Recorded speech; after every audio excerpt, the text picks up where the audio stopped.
Shalom, salam berkat dari kami untuk pendengar sekalian.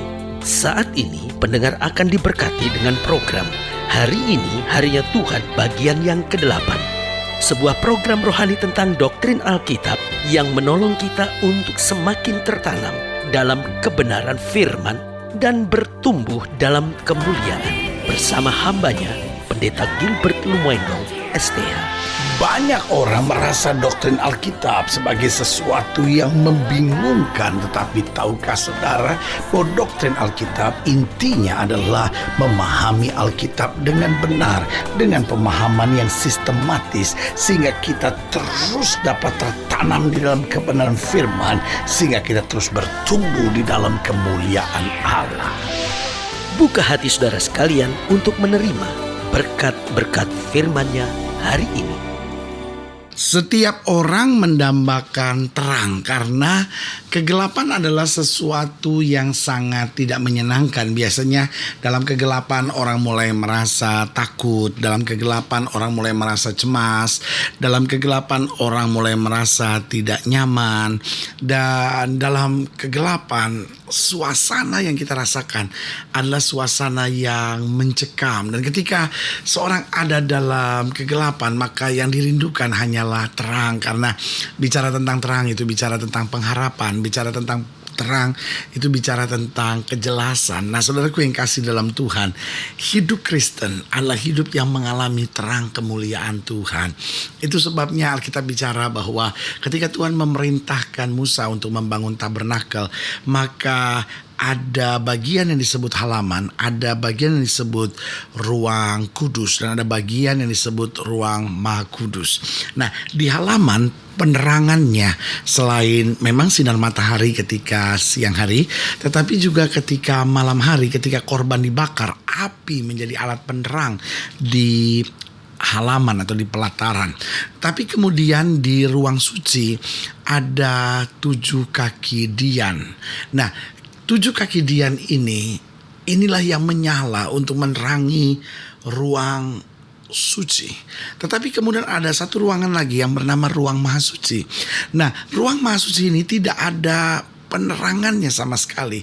Karena ketika imam besar satu kali dalam 1 tahun pada hari raya pendamaian dia masuk ke sana, maka Shekinah glory, sinar kemuliaan Allah yang akan memenuhi ruangan itu, dan terangnya menjadi terang yang membawa pengharapan, terangnya menjadi terang yang membawa sukacita, terangnya yang menjadi terang merasakan kehadiran Allah yang luar biasa. Nah, saudaraku yang kasih dalam Tuhan, itulah hidup Kristen yang Tuhan mau kita mengalaminya.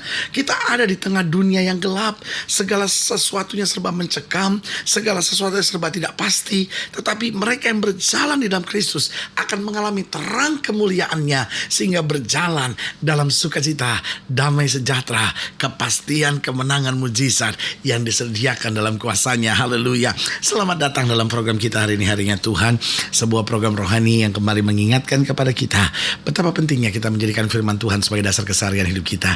Karena selama kita jadikan firman Tuhan sebagai dasar keseharian hidup kita, langkah-langkah ke depan kita penuh dengan kepastian kemenangan, berkat mujizat dan perkara-perkara yang besar. Haleluya.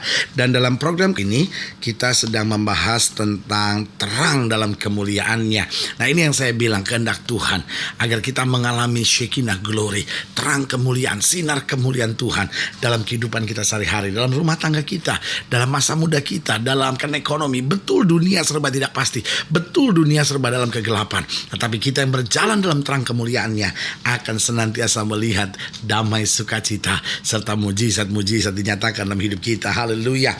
Nah, pembahasan kita dalam program ini terambil dari Wahyu 18. Wahyu pasal 18 ayat yang pertama sampai ayat yang ke-8. Wahyu pasal 18 ayat yang pertama sampai ayat yang ke-8. Demikian firman Tuhan. Kemudian daripada itu, aku melihat seorang malaikat lain turun dari sorga. Ia mempunyai kekuasaan besar dan bumi, haleluya, menjadi terang oleh kemuliaannya. Nah, saudaraku yang kasih dalam Tuhan, bumi di sini bukan sekedar keberadaan bumi, tapi kehadiran orang-orang percaya yang boleh mengalami terang oleh kemuliaannya. Dan ia berseru dengan suara yang kuat, katanya, sudah rubuh Babel, kota besar itu. Dan ia telah menjadi tempat kediaman roh-roh jahat dan tempat bersembunyi semua roh najis dan tempat bersembunyi segala burung yang najis dan yang dibenci. Karena semua bangsa telah minum dari anggur hawa nafsu cabulnya, dan raja-raja di bumi telah berbuat cabul dengan dia, dan pedagang-pedagang di bumi telah menjadi kaya oleh kelimpahan hawa nafsunya. Lalu aku mendengar suara lain dari sorga berkata, pergilah kamu, hai umatku, pergilah daripadanya, supaya kamu jangan mengambil bagian dalam dosa-dosanya, dan supaya kamu jangan turut ditimpa malapetakannya, sebab dosa-dosanya telah bertimbun-timbun sampai ke langit, dan Allah telah mengingat segala kejahatannya. Balaskanlah kepadanya sama seperti dia juga membalaskan, dan berikanlah kepadanya 2 kali lipat menurut pekerjaannya. Campurkanlah baginya 2 kali lipat di dalam cawan pencampurannya. Berikanlah kepadanya siksaan dan perkabungan sebanyak kemuliaan dan kemewahan yang telah ia nikmati. Sebab ia berkata dalam hatinya, aku bertahta seperti ratu, aku bukan janda, dan aku tidak akan pernah berkabung. Sebab itu segala malapetakannya akan datang dalam 1 hari, yaitu sampar dan perkabungan dan kelaparan, dan ia akan dibakar dengan api, karena Tuhan Allah yang menghakimi dia adalah kuat.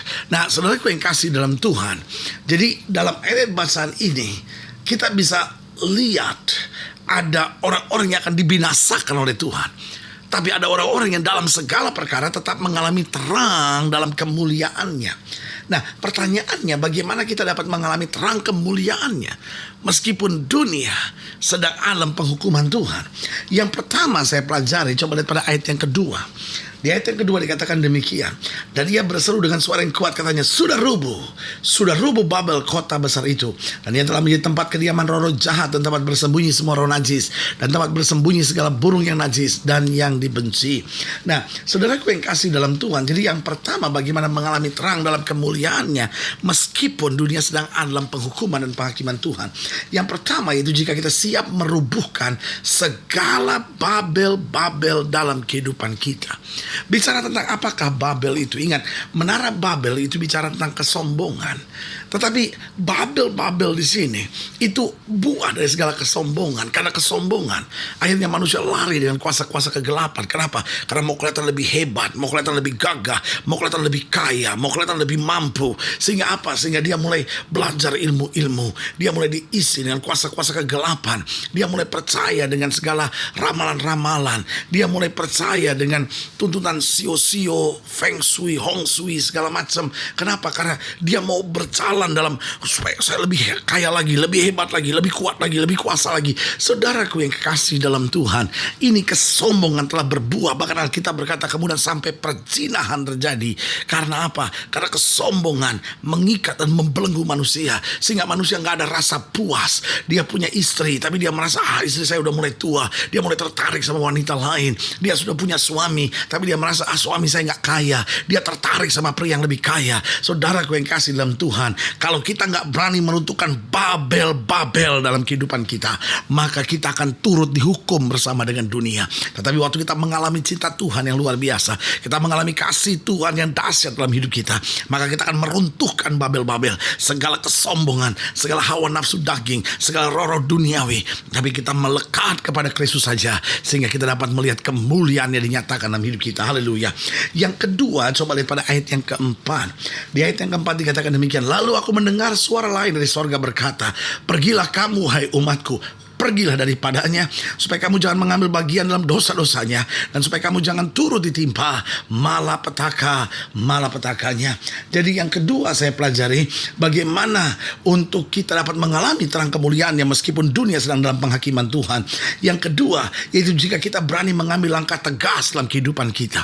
Jadi yang pertama, kalau kita siap merubuhkan Babel dalam kehidupan kita, maka yang kedua, kita harus berani mengambil langkah tegas dalam kehidupan kita. Nah, pertanyaannya, apa itu tegas? Apakah itu berarti saya harus membentak? Apakah itu saya harus memaki? Jangan keliru. Saudaraku yang kasih dalam Tuhan, setiap kita harus tegas, tetapi setiap kita jangan kasar. Karena tegas itu bicara prinsip. kasar itu bicara cara. Nah, kita boleh tegas, tapi cara kita tetap harus bijaksana. Nah, ini yang paling penting. Ada banyak orang pikir kalau orang itu kasar, keras, kritik sana, nyerang gereja ini, nyerang pendeta ini, nyerang pemerintah, orang itu punya suara kenabian, tegas. Bukan, buat saya bukan suara kenabian, bukan tegas. Buat saya kasar, saudara-saudara. Karena dengar baik, prinsip kita harus tegas, tapi cara kita tetap harus bijaksana. Nah, apa itu tegas? Tegas itu yang pertama berani berkata tidak. Orang tegas itu orang yang berani berkata tidak. Caranya tetap bijaksana, tapi dia tetap apapun yang terjadi dia berani berkata tidak. Kalau dia tahu itu salah, kalau dia tahu itu tidak dikehendaki Tuhan, kalau dia tahu itu dibenci Tuhan, dia berani berkata tidak. Yang kedua, dia berani berdiri sendiri. Artinya dia seorang yang berani tampil beda. Dia berani melawan arus. Nah, saudara, gue yang kasih dalam Tuhan, dunia ini penuh penjilat-penjilat yang tidak berani melawan arus, saudara. Dunia ini penuh dengan orang yang disebut yes man atau enggeh man, ya kan? Apa-apa enggeh gitu. Kenapa nggak berani berbeda? Lalu yang ketiga, yaitu siapa orang yang tegas? Yaitu seorang yang berani menghadapi risiko kebenaran. Nah, ada banyak orang yang selalu mau jadi pahlawan kesiangan. Pokoknya asal beda. Saudara, gue yang kasih dalam Tuhan, ini bukan berarti kita asal beda.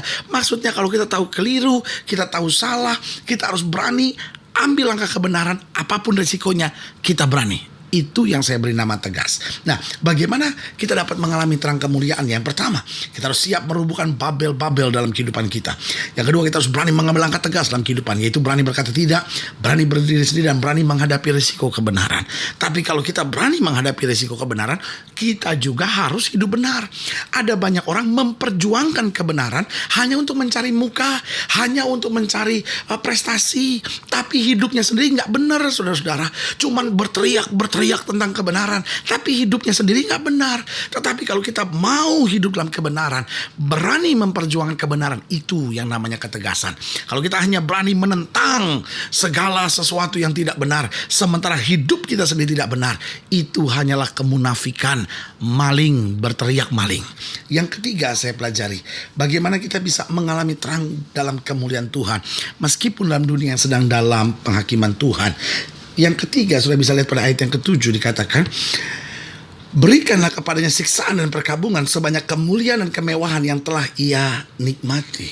Berarti yang ketiga, bagaimana mengalami terang dalam kemuliaan Tuhan, yaitu berani membuang segala kemuliaan dan kemewahan dunia. Bukan berarti hidup Kristen harus menderita, harus sengsara, bukan itu. Tapi hidup Kristen bukan berarti harus pesta pora. Hidup Kristen bukan artinya mengandalkan dunia dengan segala kemegahannya.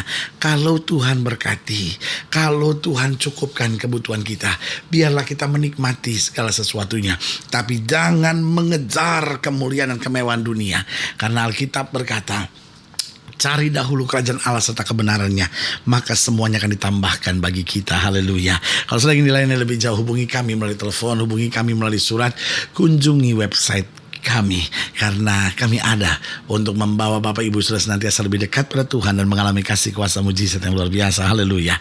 Secara khusus melalui program ini juga kami mau berdoa buat setiap saudara yang sakit, setiap saudara yang berbeban berat, karena kita percaya bahwa bagi Allah tidak ada perkara yang mustahil. Nah, saudara-saudara yang ingin didoakan secara khusus, sekarang sudah boleh taruh tangan kanan sudah di dada, dan mari kita berdoa. Bapa, dalam nama Yesus, hamba doa buat yang sakit, hamba doa buat yang berbeban berat, hamba doa buat setiap mereka sedang menghadapi masa-masa yang sukar, atau mereka yang sedang rindu mengalami terang dalam kemuliaan Tuhan. Bapak, hamba berdoa di dalam nama Yesus, Tuhan jamah, Tuhan kerjakan mujizat, Tuhan bangkitkan iman mereka, bawa mereka melihat kemuliaan Tuhan dinyatakan, sehingga kami tetap melihat kemenangan ada di pihak orang-orang percaya. Di dalam nama Yesus, Bapak, yang sakit Tuhan sembuhkan, yang lemah Tuhan kuatkan, dan kami mau berjalan terus makin hari makin dekat dengan Tuhan. Di dalam nama Yesus kami berdoa. Haleluya. Amin. Saudaraku yang kasih dalam Tuhan, kita sudah berdoa. Ingat, Allah tidak pernah lalai menepati janjinya. Inilah saatnya buat kita untuk bangkit bersemangat, bersuka cita dalam menghadapi segala perkara. Karena kita tahu Yesus tidak pernah gagal. Dia selalu beri yang terbaik buat anak-anaknya, karena Dia mengasihi kita dengan cinta yang kekal. Doa saya menyertai saudara. Sampai berjumpa pada program berikut, dan jangan lupa jadikan hari ini harinya Tuhan. Haleluya.